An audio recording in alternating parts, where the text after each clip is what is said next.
Nag-aayos ako doon natin ang kaon ko. Yung harap ko ay basa.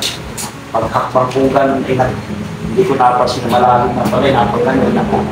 May kapit-kapit ka po nung kahoy. Oo, hindi ko mambita para sa kanya pa ako. Sige po. Kaya ako isip na rin. Kailan pa po ninyo nararanasan yan? Abay, sa linggo na. Linggo na. Saan po nararamdaman yung malaki? Ito, Papabal na. Saan po nagmumula? Dito? Ang kalat po ng pananakit ay patagilid, hindi po palikod ha? Oo, hindi. Patagilid. Sa kanya. Pero mas masakit po lagi dito sa gilid na to. Kaya mas talaga. Dito. Hindi ako makatayo minsan eh. Mga kalat na.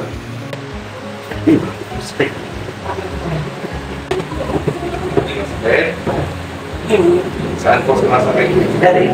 Dito. Nagkakarakas po ba? Parang namimitig? Parang nakakata. Oo. Ayun yung nakakata. Kasi. Sakit? Saan po? Hindi naman.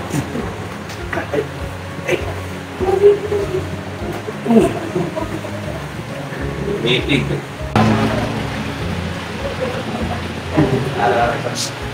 Saan ko nararamdaman dito? Sige lahat. Nagdilibit na din kayo ng lahat. Silip na po kayo. Gawa ng masakit. Hindi nyo kaya maglakad ng mabilis na nagdaan-daan. Hindi makabilis.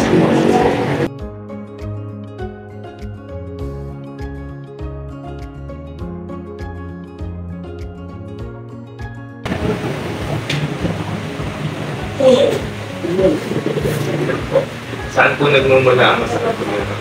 Dito sa kanan. Kung nire-rate niyo po yung 1 to 10, gano'ng kasakit yan? 8. Sa kabila. May dito po ang ibot, walang masakit yan sa kanan. Ay, nasa. Masakit din, gano'ng kasakit po?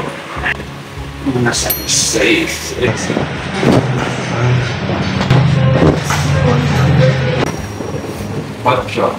Ang masakit.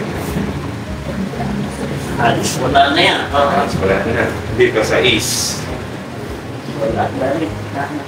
Kunti-kunti na lang. Oh!